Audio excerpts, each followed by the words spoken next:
आज की कहानी कहानी मिडिल क्लास हीरोज की में हम बात कर रहे हैं।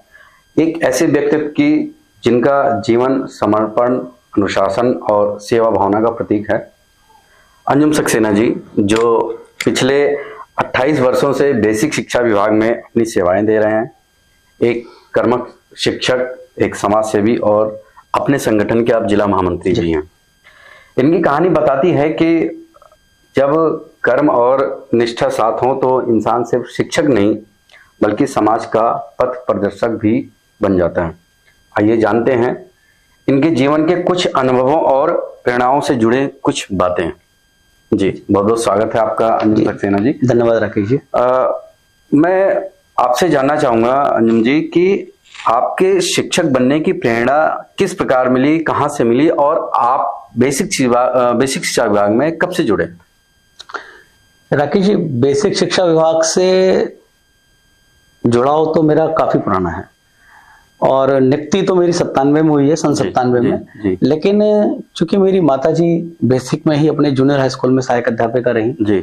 मेरे दादाजी लेट श्री भगवान दास सक्सेना जी, जिनको राष्ट्रपति अवार्ड प्राप्त हुआ था। बहुत अच्छी बात है। और यहाँ क्योंकि आपने जिक्र करा मेरे जुड़ाव का, तो मैं बताना चाहूंगा कि मेरे दादाजी ने 1982 में महामहिम ज्ञानी जैल सिंह जी अपने राष्ट्रपति हुआ करते थे, उनके हाथों से उन्होंने अवार्ड मिला है। और उन्होंने एक कैलेंडर बनाया था जिसमें आप 1000 साल आगे और 1000 साल पीछे तक का कोई सी भी तिथि का आप दिन देख सकते थे। बहुत अच्छी बात है। और उसमें जैसे 35 साल करीब उनको हो गए अभी या ज्यादा हो गए, तो ये नहीं कि 1000 साल में वो 35 साल लेस हो जाए, वो 1000 साल का स्लॉट है पूरा। ये बहुत आपने यूनिक चीज बताई और वाकई में अगर ये मेरा पॉडकास्ट अगर लोग देखेंगे तो इसके बारे में जरूर आश्चर्य करेंगे कि ऐसा कैलेंडर जो है बनाना वाकई में बहुत अच्छा चीज दादाजी ने बनाया था 1982 में और वो आज भी मेरे पास सुरक्षित है। और उसी टाइम में दादाजी ने मेरे को सिखाया था उंगलियों पे गिन के कि अपने किसी जो हमारा वर्ष चल रहा है जी। जैसे कि 2025 चल रहा है, तो 2025 में उंगलियों पे गिन के आगामी कौन सा महीना आने वाला है या जो पीछे निकल गया उसमें क्या कहते हैं कौन सा दिन आएगा, कौन सी तारीख को। जैसे आप मुझसे पूछे 14 नवंबर को कौन सा दिन आएगा 2025 में जो चल रहा है, तो मैं बता सकता था वो। लेकिन अब जिंदगी के इस उतार चढ़ाव में वो मैं भूल चुका हूँ। लेकिन दादाजी हम चाहेंगे कि इसको आप थोड़ा सा और प्रोजेक्ट करें और ये चीज बच्चों में भी सिखाएं। चलिए मैं अगले क्वेश्चन की तरफ बढ़ता हूँ। अंजुम जी, बेसिक शिक्षा विभाग में 28 वर्षों की सेवा के दौरान कौन से पल आपके सबसे यादगार रहे हैं? मेरा पसंदीदा सवाल कह सकता हूं मैं इसको। जी जी। क्योंकि 28 साल की सेवा मेरी हो गई और मैंने वास्तव में राकेश जी बहुत अप एंड डाउन्स देखे हैं। शिक्षा के मामले में, शिक्षा के सुधार के मामले में, शिक्षकों के मामले में, संगठन के उतार चढ़ाव के मामले में और विभागीय कई सारे इंसिडेंट, इवेंट्स या सुखद पल सभी कुछ देखे हुए हैं। बिल्कुल सुखद पल तो है। अगर 28 साल से आप सेवा दे रहे हैं तो सुखद पल तो होनी चाहिए जी। तो मैंने काफी चीजें देखी हैं, बदलाव देखा है। बदलाव की बात करें तो शैक्षिक गुणवत्ता तो हमारी बहुत ज्यादा सुधरी है। हमारे विद्यालयों का जो भौतिक वातावरण है उसके बारे में बात करें तो बहुत ज्यादा उसके अंदर परिवर्तन हुआ है और अच्छा परिवर्तन हुआ है। आज हमारे लगभग सभी विद्यालयों में पर्याप्त मात्रा में फर्नीचर होता है और टीचर्स के लिए तो फर्नीचर है ही, बच्चों के लिए धीरे धीरे सभी जगह हो ही रहा है। और आपने 28 सालों में संघर्ष भी बहुत किया है। बिल्कुल। कोई ऐसी संघर्ष की ऐसी यादें जो आज के जो शिक्षक समाज है मैं उनको दिखा सकूं अपने इस वीडियो के माध्यम से? कोई ऐसा इंसिडेंट जो वाकई में प्रेरणादायक हो? एक मैं बताऊं कि जब मेरी नियुक्ति हुई थी तो जिस विद्यालय में मैं गया था सहायक अध्यापक बनके जी, तो आप राकेश जी यकीन नहीं मानेंगे, वहां टीचर्स के बैठने के लिए भी कुर्सी नहीं थी और बच्चे भी जो प्लास्टिक वाले बैग होते हैं जिसमें खाद इत्यादि लाते हैं अपने ग्रामीण परिवेश के बच्चे, वो अपना अपना लेके आते थे, अपना कट्टा लेके आते थे। अपना कट्टा बैठते थे। जी, आपने देखा होगा। तो वो लेके आते थे और उसको बैठाल के हम लोग अपने शिक्षा कार्य करते थे। तो पहला दिन तो मेरा कोई ऐसी बात नहीं, कट गया था। दूसरे दिन मुझे बड़ी स्थिति अजीब रही, क्योंकि पूरे दिन खड़े ही रहना पड़ा।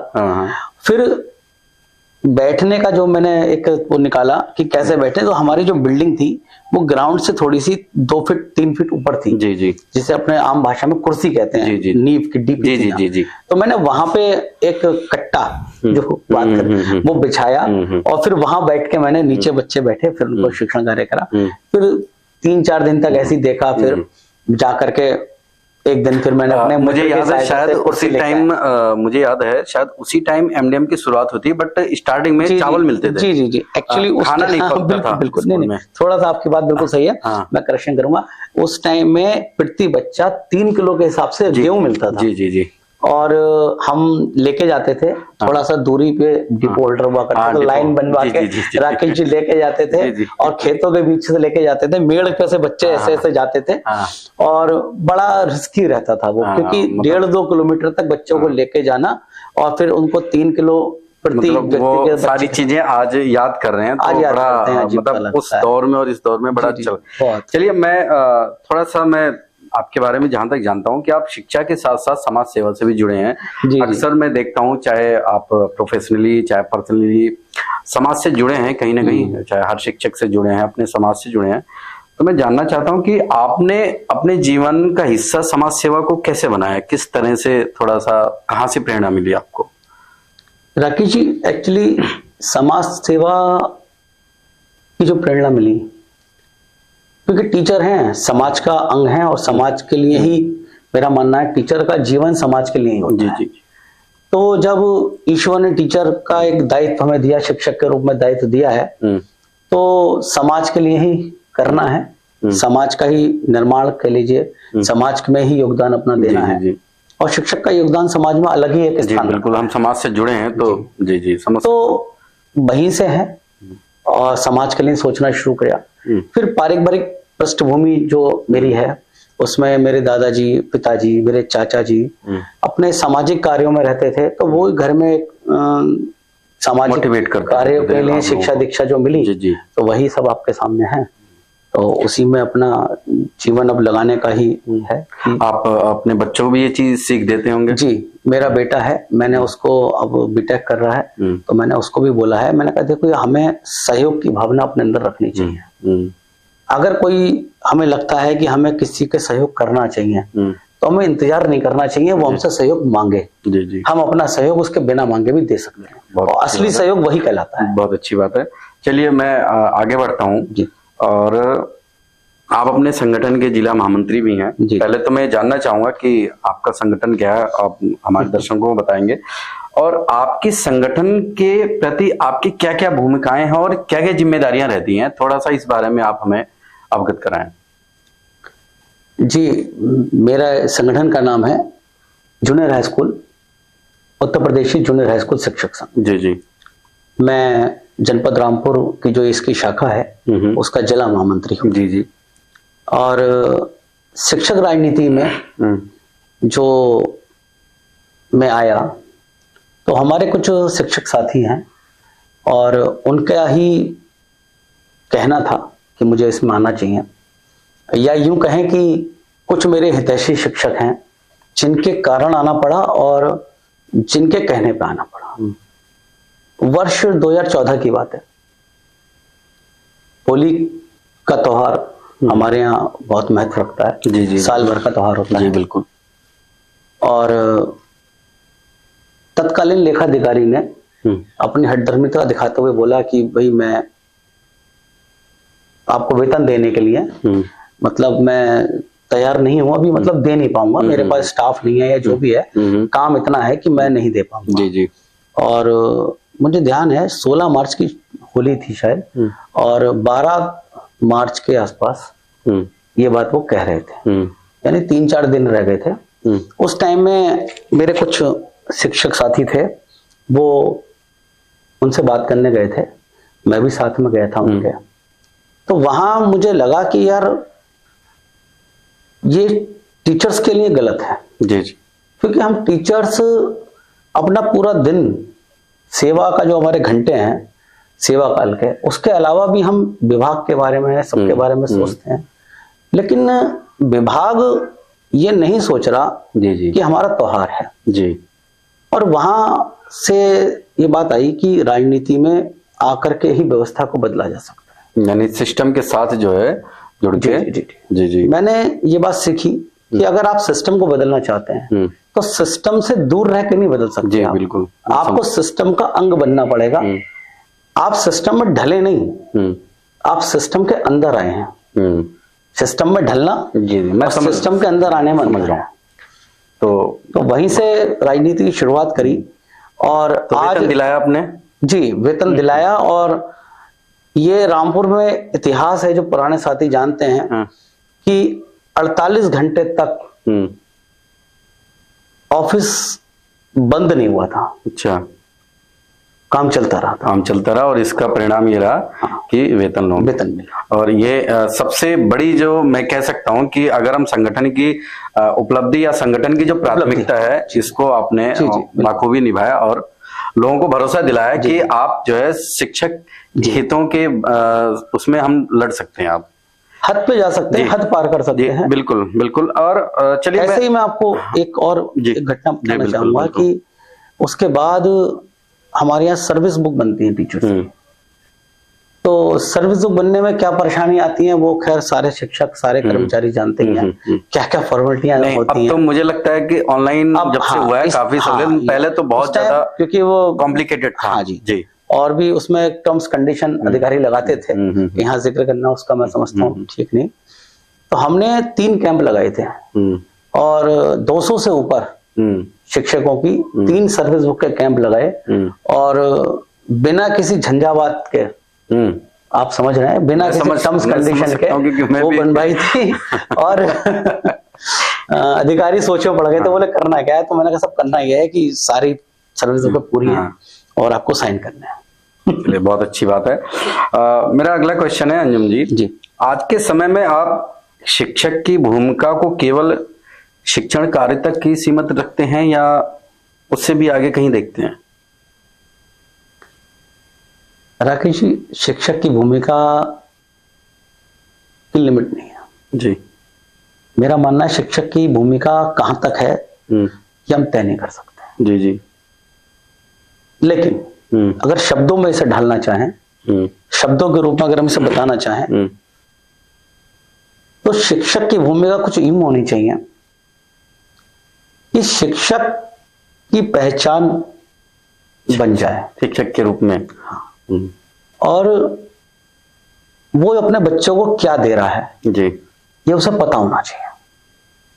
वो क्या डिलीवर कर रहा है अपने बच्चों के लिए, उसको पता होना चाहिए कि मैं क्या इन्हें बता रहा हूं और मेरे बताने पे ही क्या बनेंगे। जी, मतलब आप बच्चों के लिए आइडियल बने। क्योंकि आदमी जब, कोई भी शिक्षक है, जब वो सोच के तय करके बच्चों से बात करेगा, उन्हें शिक्षित करेगा, जी जी, तो ये सच है कि वो उन्हें एक अच्छा नागरिक ही बनाएगा।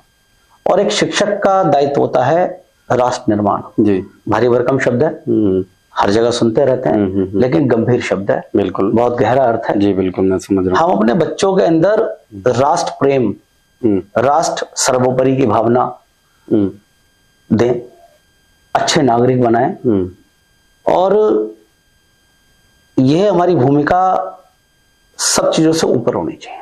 बिल्कुल, बहुत अच्छी बात है। और ये आज के दौर में कहीं ना कहीं इस चीज की बहुत जरूरत है, क्योंकि हमारा जो समाज है, अच्छाई तो है, कहीं ना कहीं हम बुराइयों से भी चारों तरफ घिरे हैं। तो हमारा काम है, हमारी प्रायोरिटी है एक शिक्षक होने के नाते कि बच्चों को अच्छी दिशा दें, अच्छी राह पे ले जाएं और राष्ट्र निर्माण में उनकी भूमिका को हम तय करें। बहुत अच्छी बात है। अब बहुत इंपॉर्टेंट क्वेश्चन ये है कि मैं आपसे जानना चाह रहा हूँ, सारे सवाल आपके इंपॉर्टेंट है। शिक्षा व्यवस्था में, बेसिक शिक्षा विभाग में आपने इन 28 सालों में अपनी आंखों से कौन कौन से परिवर्तन देखे हैं जो आप कह सकते हैं कि प्रेरक भी रहे या चिंताजनक रहे, आप जिस तरीके से देखना चाहें। लेकिन मुझे थोड़ा सा इसके बारे में बताइए कि आपने कौन कौन सा दौर देखा है और आज कौन सा दौर है, क्योंकि आपने 28 साल बिताए इस विभाग में। जी हाँ, 28 साल हैं, देखने में लगे तो काफी लंबा समय हो गया। और सच कहूं तो पता भी नहीं चला कि 28 साल कैसे बीत गए। जी, ये बात सच है, क्योंकि आपसी सामंजस्य इतना है कि लगा ही नहीं, क्योंकि परिवार है। जी, परिवार की तरह ही है सब, और रोज मिलना भी रहता है सबसे। और अब तो आपकी सोशल मीडिया आ गई है, तो ऐसा लगता ही नहीं कि बहुत ज्यादा कहीं गैप है। पहले तो होता था कि मीटिंग में मिलते थे। जी। परिवर्तन तो काफी हुए हैं। परिवर्तन ये हुए कि हमारे स्कूलों में अब वो सारी सुविधाएं होने लगी हैं जो कि एक बच्चे को, एक बालिका को, एक बालक को चाहिए। एक विद्यालय में जो सुविधाएं मिलनी चाहिए। लेटेस्ट अगर हम बात करें तो हमारे विद्यालय अब आईसीटी की तरफ को अग्रसरित है जी। और आईटी एक लेटेस्ट हमारे यहाँ की एक इस समाज में एक नई विद्या है जिसको हमारे खास तौर से ग्रामीण अंचल के जो बच्चे हैं उनको सीखना ही चाहिए, उससे परिचय उनका होना ही चाहिए। बिल्कुल। विद्यालयों में जो टीचर हैं, आपके जैसे नए टीचर आए हैं, यंग ब्लड आया हमारे यहाँ, नई ऊर्जा लेकर आए हैं आप लोग, तो ये नई एनर्जी जो हमारे यहाँ आई है, ये हमारे ग्रामीण अंचल के बच्चों की बात अगर मैं करूं विशेष रूप से, इनको कंप्यूटर फ्रेंडली बना रहे हैं। मैंने एक शब्द दिया है कंप्यूटर फ्रेंडली, क्योंकि अगर हमें कहीं आगे बढ़ना है, राष्ट्र निर्माण करना है, तो राष्ट्र निर्माण के लिए तो हमें काफी सारी चीजों में काम करना होगा। उसमें एक आता है आईटी सेक्टर, जिसमें भारत के बहुत सारे ऐसे लोग, योग्यताधारी लोग हैं जो इस सेक्टर में बहुत ऊंचा ऊंचा नाम कर रहे हैं। कई सीईओज हैं, आप सब जानते हैं। तो हम भी चाह रहे हैं, हमारी सरकार भी ये काम कर रही है, हमारे विभाग भी ये काम कर रहा है कि आईटी पे ज्यादा जोर दिया जाए। और आज आपके जैसे यंग बच्चे आए हुए हैं, हमारे टीचर हैं, वो बच्चों को मैंने देखा जो आपको स्कूलों में डिजिटल स्मार्ट बोर्ड दिए गए हैं। बिल्कुल। और कई जगह तो मैंने देखा कि टीचर सब अपना ही निजी खर्चे से अपनी व्यवस्था करके सिखा रहे हैं। लैपटॉप अपना दे दिया और अपने टैबलेट दे दिए और उससे सिखा रहे हैं, बच्चे काम कर रहे हैं। जो बेसिक शिक्षा विभाग में कायाकल्प के 18-19 पैरामीटर्स हैं, थोड़ा मैं उस पे आपकी राय जानना चाह रहा हूँ कि कौन कौन से कुछ पैरामीटर्स हैं जो वाकई में पहले नहीं थे, अब हैं, इसके बारे में थोड़ा सा। ये सवाल के बारे में मैं आपको एक बात और बताऊंगा कि अभी 2 साल पहले मैंने एक बुक लिखी थी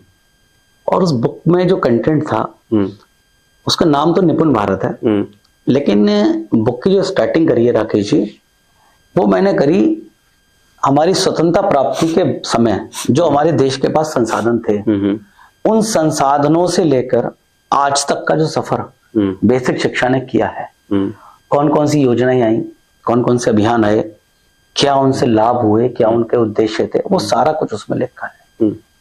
उस टाइम में जब मैं उस पर कार्य में रिसर्च कर रहा था, पढ़ रहा था, जगह जगह योजनाओं के बारे में पढ़ रहा था, तो मैंने देखा कि एक बहुत बड़ा परिवर्तन बेसिक में है जो हमें आमतौर से देखा, हम उस पर ध्यान ही नहीं देते। जी बिल्कुल। 1985 में जब प्रथम शिक्षा नीति आई थी, तो नीति ये कहती थी कि हमारे गांव में विद्यालय होना ही चाहिए, उसमें एक टीचर होना ही चाहिए, और उसमें जो पाठ्यक्रम है वो भी तय करा गया। जी। उसके बाद उस योजना में अमेंडमेंट शुरू हुए 2 साल बाद, 3 साल बाद, कि हाँ भाई स्कूल खोल दिया है, एक टीचर हो गया है। उसके बाद मैं आपको बताऊं, उसी में एक नया एक अमेंडमेंट आया कि नहीं, विद्यालय में एक शिक्षिका भी होनी चाहिए। अच्छा, ये आपकी किताब में आपने मेंशन? हाँ, मैंने मेंशन किया, नहीं है, वो योजनाओं में है। जी। क्योंकि अलग अलग स्तर पर चीजें बढ़ रही हैं। और शिक्षिका क्यों होनी चाहिए? क्योंकि हमें महिलाओं का भी योगदान देना है, उनको दिखाना है। और महिलाओं को आगे जब बढ़ाने की जब बात कर रहे हैं, तो एक शिक्षिका से अच्छा रोल मॉडल हम किसको और दे सकते हैं? ये बहुत अच्छी बात है। उसके बाद फिर धीरे धीरे और योजनाएं आई सारी, और आज आपके जनपद में आप तो खुद ही उसको देखते हैं। आप टेक्नीशियन टीम में हैं उसकी, लाइव स्ट्रीमिंग क्लास जो चल रहा है वो क्या है, कितना अच्छी योजना चल रही है कि जहाँ एकल विद्यालय है, टीचर अपने बच्चों को संबंधित विषय के जो आते हैं उस पर एंगेज कर देते हैं और टीचर अपने दूसरी कक्षा भी देख सकते हैं।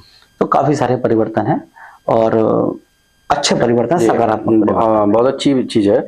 मैं थोड़ा सा एक और क्वेश्चन है बड़ा अच्छा सा, कि जैसे मैंने आपको बताया कि आप आदर्श शिक्षक भी हैं, समाज सेवी हैं, संगठन के भी जिला महामंत्री हैं, इन तीनों में आपस में कैसे सामंजस्य बिठाते हैं? आपको परिवार को भी समय देना है, और आपके आसपास जो लोग समाज से जुड़े हैं, जिस समाज में आप रहते हैं, उनको भी टाइम देना, इनके बीच में आप सामंजस्य और शिक्षण कार्य में संतुलन कैसे बिठाते हैं, इसमें थोड़ा सा प्रकाश डालिए आप।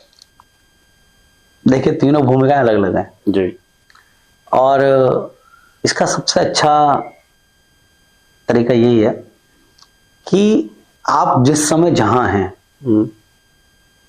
और वहां आपकी जो भूमिका है, उस भूमिका में अपना 100% देने का प्रयास करिए।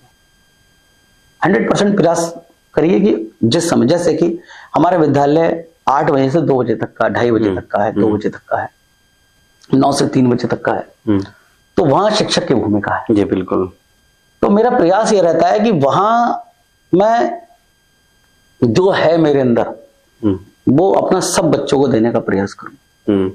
शिक्षक हूं और बाकी सारी बातें भूल जाऊं मैं क्या हूं। बिल्कुल। उन बच्चों के अलावा मेरे लिए प्राथमिकता कोई नहीं है। वर्किंग आवर्स खत्म होते हैं, परिवार में आ गए, तो परिवार के साथ अपने हैं, परिवार के साथ बातें करना। अब रही बात संगठन की, अब ऐसे में किसी की कोई समस्या है, व्हाट्सएप पे कोई समस्या मिली, किसी की बताई, किसी ने कॉल करके बताई, तो उस समय उसकी समस्या का समाधान करना और जो भी उचित समाधान हो सकता है उससे संतुष्ट करना, उसका काम कराना। और समाज की बात करें तो समाज का भी यही रहता है कि तो ये मैसेज कॉल कभी भी आ सकता है, यानी हम आ जाते हैं। अगर आप कभी कभी पढ़ा रहे होते हो तो कॉल आ जाती है। यानी तो, अगर हम कहें कि कभी कभी आपको संगठन को प्रायोरिटी देनी पड़ती है परिवार से ऊपर, कभी कभी नहीं जी, अक्सर जी, अक्सर है ये चीज।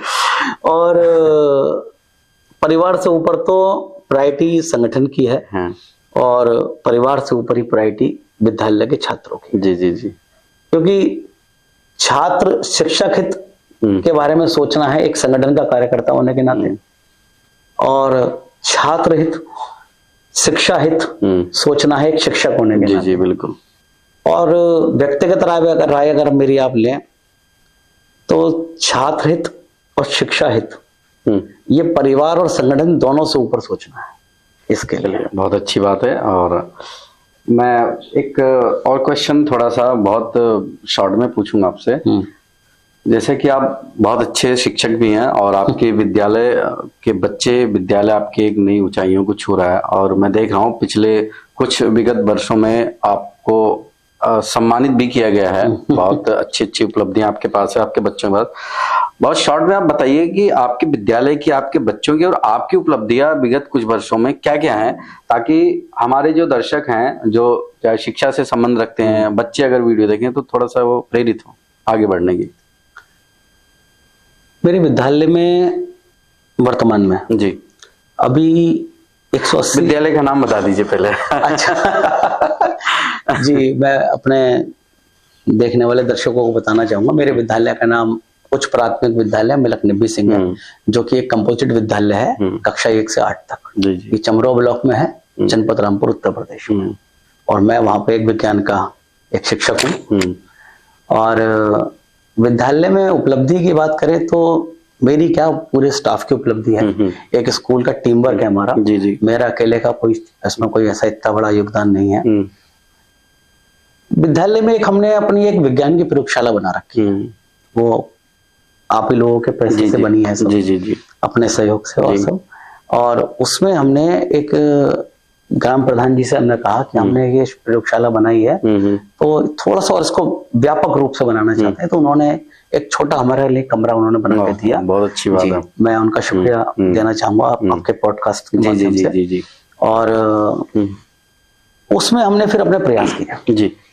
उसके 3 दीवारों पे हमने तीनों तरीके की विज्ञान, रसायन विज्ञान, भौतिक विज्ञान और बायोलॉजी, हमने तीनों के मॉडल्स, उनसे संबंधित चीजें और ये सारी चीजें हमने रखी हुई हैं। और वर्किंग मॉडल्स हैं मेरे लैब में करीब करीब, अभी ज्यादा नहीं, 22 वर्किंग मॉडल्स हैं, जिसमें अधिकतर बच्चों के साथ मिलकर ही बनाया है। हाँ, कवर कर लेते हैं पूरा सिलेबस जो उसमें। और विद्यालय में जो हमारे जूनियर हाई स्कूल के कक्षा हैं, उसमें जो हमारा पाठ्यक्रम है उससे संबंधित ही चार्ट्स या मॉडल्स रखे हुए हैं हमारे पास। ये नहीं कि कक्षा 7 है और उसमें जो समान ये जो मॉडल्स लगे हुए हैं वो कक्षा 8 के लगे हुए हैं, उस पाठ्यक्रम से संबंधित है। और विद्यालय में बच्चों की उपलब्धि की बात करेंगे तो मेरे बच्चे, मेरे छात्र पिछले 2 साल से जनपद में राष्ट्रीय आविष्कार अभियान में क्रमशः प्रथम और द्वितीय नंबर पर रहे हैं, और जिसमें उनको ब्लॉक स्तर पे और जिले पे मिला करके 13,000 रुपए नगद धनराशि, एक टैबलेट उनको मिला है। और मेरे बच्चों का नाम इंस्पायर अवार्ड में भी आ चुका है। 2 बच्चों का नाम मेरे इंस्पायर अवार्ड में आया है, और बच्चे सभी खुश हैं उस चीज से।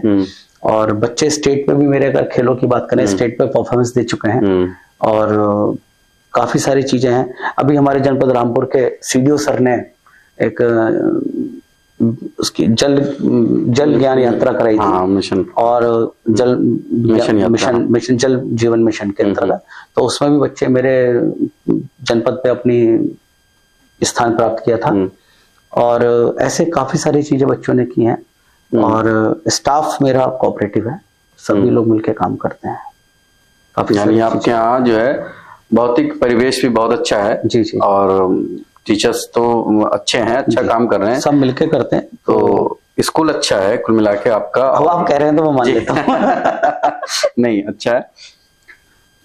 हमारा लास्ट में बस क्वेश्चन ये है कि आप शिक्षकों को, बेसिक शिक्षा विभाग के शिक्षकों को एक शिक्षक के तौर पे क्या संदेश देना चाहेंगे कि जिससे और लोग मोटिवेट हो सके और अच्छा काम कर सकें? रखिए, शिक्षक कोई है तो मेरा मानना यह है कि उसे क्या ही बताया जाएगा, वो खुद में ही उसको पता होता है कि उसकी भूमिका क्या है। जी जी। एक मात्र शिक्षक ही एक ऐसा व्यक्ति होता है। लेकिन फिर भी, क्योंकि मैं शिक्षक हूं, और मैं चाहूंगा कि शिक्षक इस बात का ध्यान रखें कि वो जो चाहते हैं अपने बच्चों को बनाना, वो उनके खुद के आचरण से झलकना चाहिए। जी। हम अगर बच्चों को अनुशासन का पाठ पढ़ा रहे हैं तो हमारे दैनिक जीवन में अनुशासन दिखना ही चाहिए। बिल्कुल।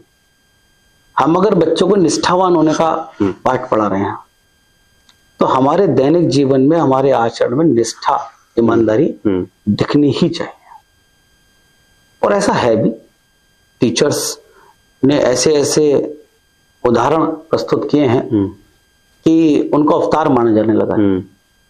और शिक्षक ही हैं जो शिक्षक रहते रहते कई सारे पदों पे गए, कई सारी जगह पर उनका सिलेक्शन हुआ, राजनेता बने, अधिकारी बने। नहीं, और आपकी बात को ही जोड़ना चाहूंगा, बहुत से ऐसे टीचर्स हैं, शिक्षक हैं जिनका ट्रांसफर हो तो वहां के बच्चे रोए भी। हाँ जी, ये आपने बिल्कुल सही बात की। मैं कई टीचर्स को हमने देखा है सोशल मीडिया पे, कुछ को व्यक्तिगत रूप से भी जानते हैं, और ऐसा तो आपके साथ भी हुआ है। मैंने खुद ही देखा है कि आपका जब विद्यालय यहाँ हुआ तो बच्चे आपके लिए कहाँ तक जाने को तैयार नहीं थे, कौन से अधिकारी के पास जाने को तैयार नहीं थे। तो ये हमारे आचरण का ही कारण है, चरित्र का। और वही चीज मैं चाहूंगा कि बच्चों के अंदर दी जानी चाहिए, प्रदान की होनी चाहिए, कि बच्चों का चरित्र निर्माण करें।